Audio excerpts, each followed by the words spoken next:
You're watching the free version of Silhouette Essentials. For projects and footage, head to BorisFX.com for the premium download.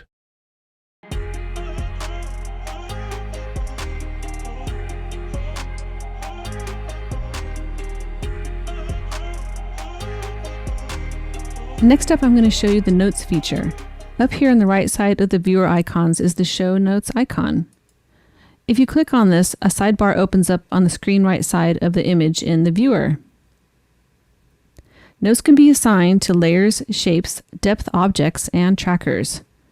And it's a great feature for reviewing and QCing roto projects. So to add a note, first select something in the object list that needs refining. So we'll just go down here and find something. Just click on this FG leg.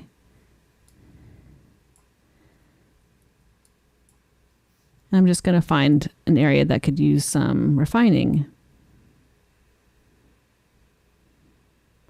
I can see that my shape is not quite on the edge of the leg. Then you select the icon on the far right of the object in the object list. So that is the Notes icon there, and the Notes tab opens up. And then you can add a note. I would say move shape to edge of leg. And then we have the note. It's visible here. If you're hovering over the Notes icon, it shows up like a little tooltip.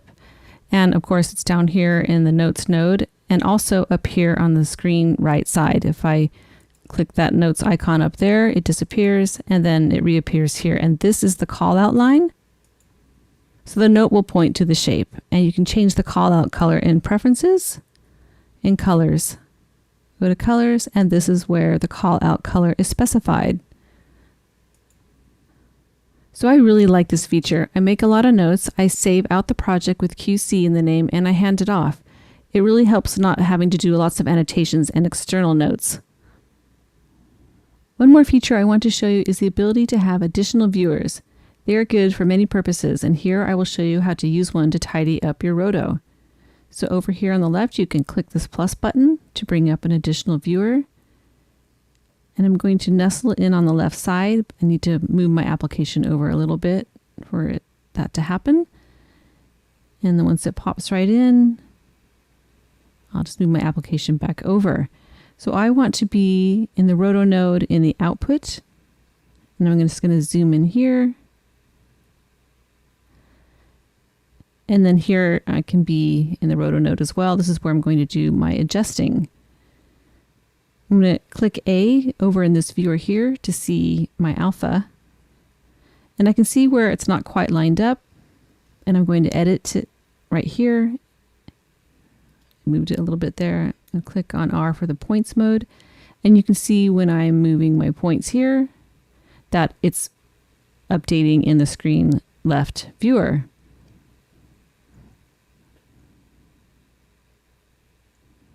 So it's an interactive way to look at your work and to make the fixes that you need to do.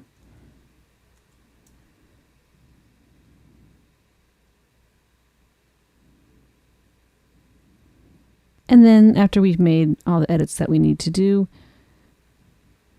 we'll just close this viewer.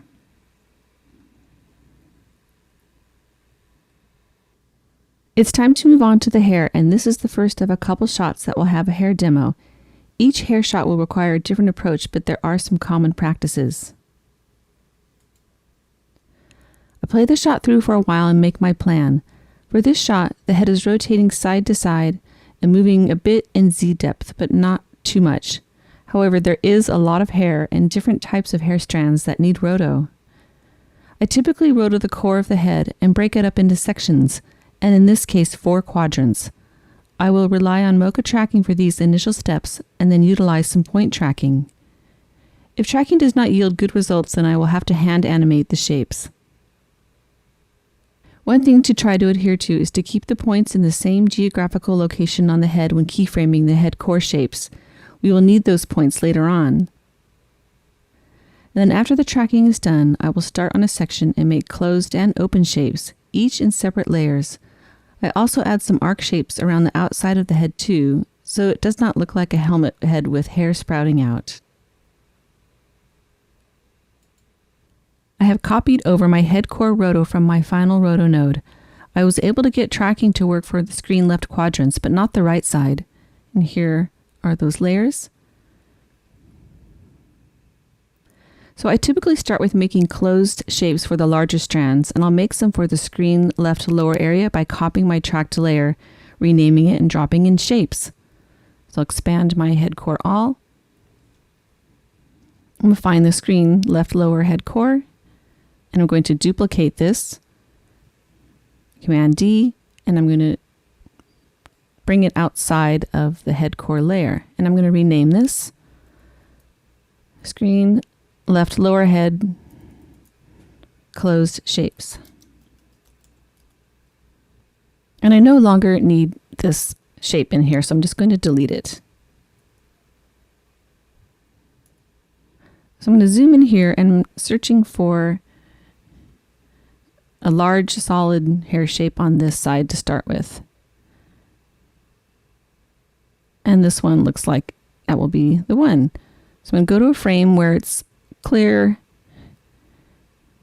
and I can see most of it. So we'll just start at the beginning and I'll make my shape.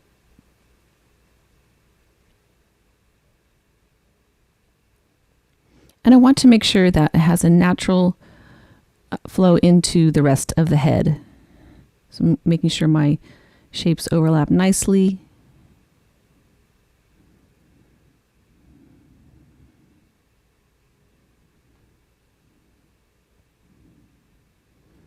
And just scrub through to see how it's working. So what I like here is that where it connects to the head, it's pretty solid. And then I just have to animate the rest. And this is where it takes some time.